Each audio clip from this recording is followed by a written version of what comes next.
Let go of my mom, and I'll make you stand.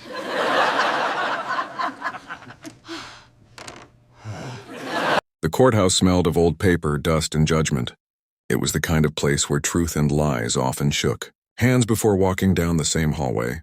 People had gathered from all over the small town of Millstone Creek, a place where prejudice still sat heavy on men's shoulders like iron chains. At the center of the chaos stood a young black boy named Elijah Carter, barely 12. His hands trembled, not out of fear, but fury.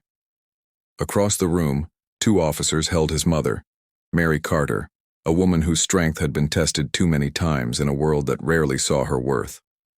Her wrists were bruised from handcuffs, but her eyes still carried something unbreakable. Narrator, deep, steady voice. Sometimes the world laughs before it witnesses a miracle. And sometimes, that miracle comes from a child no one believed in. The courtroom was filled with murmurs. The town's judge, Henry Wallace, sat high on his bench, a man who wore pride heavier than his robe. Judge Wallace, sarcastically. Let's make this quick, folks. The Carter woman's been accused of assaulting a man of good standing, Mr. Thomas Hale. We all know her kind, always claiming innocence. The crowd chuckled. Elijah's fists tightened. Prosecutor, Your Honor, the boy's mother attacked Mr. Hale at the diner after he refused her service. We have witnesses. Mary Carter, shaking her head. He called me filth. He called my boy a mistake. I told him to stop. He spit on my face, Judge, and when I pushed him away, he fell. That's all. Judge Wallace, mocking tone. So you admit to laying hands on a respected businessman? Mary, I admit to protecting my dignity, Your Honor. The room fell silent. Elijah looked at his mother, tears filling his eyes.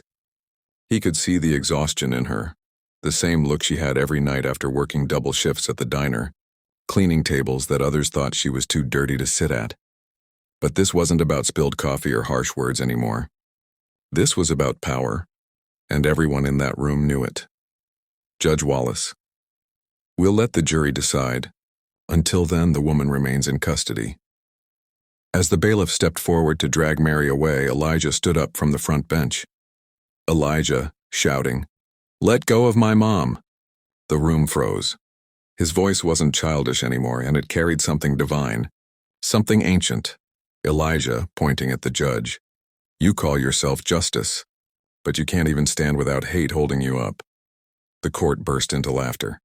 Man in the gallery, "Sit down, boy."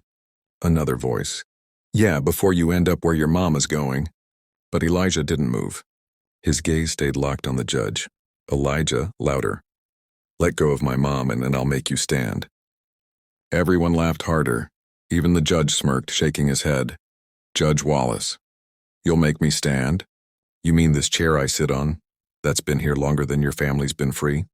The crowd roared. But Elijah stepped forward, his eyes blazing. "Elijah, no, I mean the legs you can't use." Judge Wallace, a cold chill swept the room. The laughter stopped.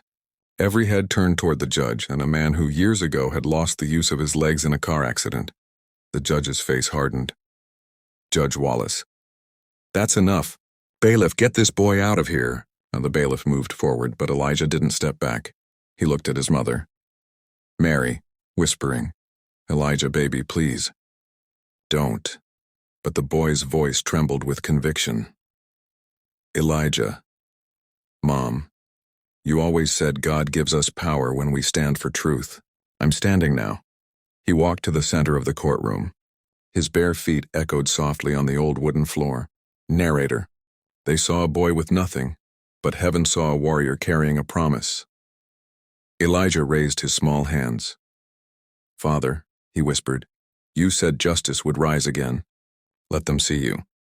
The lights flickered. A gust of wind blew through the open windows, knocking papers to the ground. The American flag behind the judge swayed violently. "Hempel," gasped. And then, silence. Judge Wallace's eyes widened. His fingers twitched. He grabbed the edge of his bench as pain shot through his legs, pain he hadn't felt in 10 years. Judge Wallace, breathing heavy. "What?" What's happening? He stood. The courtroom screamed. The man who had mocked the boy's mother now stood on trembling legs, tears flooding his wrinkled face. Judge Wallace. I'm standing. Elijah, softly. I told you. Let go of my mom and I'll make you stand. The judge fell to his knees, shaking. Judge Wallace. Son. What? How did you? Elijah. I didn't. God did. The courtroom erupted, some in fear, some in awe. The bailiff dropped his keys. The prosecutor's jaw hung open. Mary Carter, still handcuffed, began to weep. Mary. Lord. My boy. Elijah turned to her, his voice breaking. Elijah. Mom. You're free now. The judge wiped his tears and motioned for the officers. Judge Wallace. Take those cuffs off that woman. Now. The bailiff hesitated, still trembling. Judge Wallace, roaring. Now. They rushed to Mary, unlocking her chains. Judge Wallace to the courtroom. This trial is dismissed. This woman is innocent. And this child. He looks at Elijah.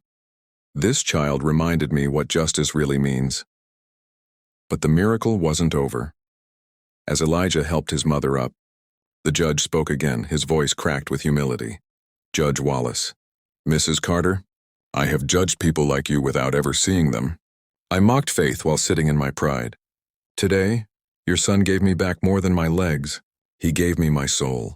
Mary, crying, put her hand over her heart. Mary, then stand for truth. Judge, not just today, but every day after this. The next morning, Millstone Creek woke up to headlines. Disabled judge walks again, credits miracle to black boy's faith. Reporters swarmed the courthouse, asking questions, demanding proof. Some called it science. Some called it fake.